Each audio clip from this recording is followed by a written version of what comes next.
Olá, queridos amigos, queridas amigas. Que a paz de Cristo esteja com cada um de vocês. Que o Espírito de Deus possa inundar seus corações, dando-lhes o devido conhecimento, entendimento e sabedoria. E que todos tenham um belo dia.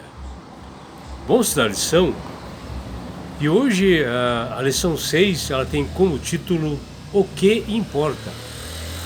E a lição de hoje ela está baseada no livro de Filipenses, capítulo 3, versículos 7 até 9.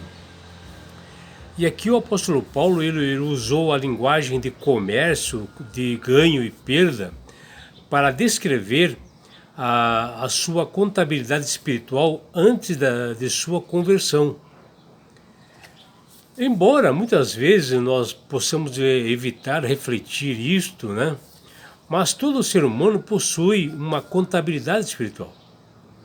No passado, os valores de Paulo eram medidos pelos padrões judaicos da época e não pelos valores bíblicos ensinados por Jesus. E assim, Paulo, né, ele trocou a moeda do judaísmo pela moeda do céu. E dentro do contexto do judaísmo do primeiro século, Paulo tinha sido uma estrela em rápida ascensão, né? Contudo, ao ficar cego, após ele ter uma visão de Jesus ali na estrada de Damasco, onde ele viu Jesus glorificado, a sua visão espiritual foi corrigida a partir daquele momento, permitindo que ele pudesse enxergar com mais clareza. E no livro de João, Jesus, ele cura um cego de nascença, que está lá em João 9, versículo 39, aliás, no versículo 9, desde o início. A cura desse cego de nascença por Jesus nesse texto representa muito bem quando o mestre diz: eu sou a luz do mundo, que está lá em João 9,5. E aqui o cego fisicamente ele é curado, mas ele passa a enxergar espiritualmente também muito mais do que os fariseus, onde ele reconheceu a Jesus como o Filho de Deus. E a palavra de Jesus em João 9,39, ele mostra os princípios que nós devemos aplicar na nossa vida, porque Deus não só atua em nós, em todas as atividades, mas principalmente através da nossa fé. E ele aqui mostra que só poderemos enxergar com clareza quando a nossa fé é genuína, quando nós reconhecemos a nossa necessidade de Jesus. E o orgulho espiritual é um dos problemas gravíssimos, né, da humanidade, e o que nos impede de nós enxergarmos e, assim, além do que nós estamos vendo, enxergarmos a parte espiritual. E assim a humildade ela abre nossos olhos. O apóstolo Paulo, antes dele se converter, ele se orgulhava do que ele fazia, que na verdade era um tremendo obstáculo para que ele pudesse alcançar a fé. Porque essa atitude o impedia dele reconhecer a sua necessidade de Cristo, a sua dependência de Jesus. Paulo, no livro de Filipenses, capítulo 3, versículos 7 até 9, ele contrasta a sua vida pós-conversão e as suas experiências anteriores à conversão.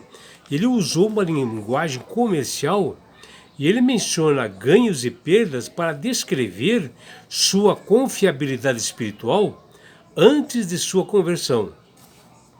Os termos ganho e perda se destacavam nessa breve passagem. Ela se destaca nisso quando Paulo é bem claro nisso. E assim nos versos 7 e 8 de Filipenses 3, foram organizados em ordem concêntrica quando ele diz, primeiro ponto que ele diz lá, mas que para mim era lucro, está lá em Filipenses 3 e 7. E o segundo ponto que Paulo menciona é que ele diz lá: isto considerei perda por causa de Cristo, que está em Filipenses 3,7. E ele menciona também no ponto 3, o terceiro ponto que Paulo menciona, ele diz, ó, para ganhar a Cristo, que está lá em Filipenses 3,8. Essa estrutura concêntrica de Paulo, também conhecida como estrutura guiástica, que é uma técnica usada na literatura, que organiza elementos e palavras, e aqui ele enfatiza a mudança radical na mentalidade, no raciocínio de Paulo. Além do termo perda, que do grego quer dizer zêmia, em Filipenses 3,8 também usou a sua forma verbal de sofrer perda, que é do grego que é semiô. Essa ênfase torna mais notável a mudança de sua forma de pensar. Os itens da lista assim, de 7 elementos de ostentação de uma autobiografia de Paulo foram consideradas como perda à luz da sublimidade do conhecimento de Cristo Jesus, que está em Filipenses 3,8. O conhecimento de Cristo colocou todas as coisas da vida anterior de Paulo na devida perspectiva. Paulo, após a sua conversão, sua contabilidade espiritual foi completa, transformada como uma mudança radical na escala de valores, e trocou a moeda do judaísmo pela moeda do céu.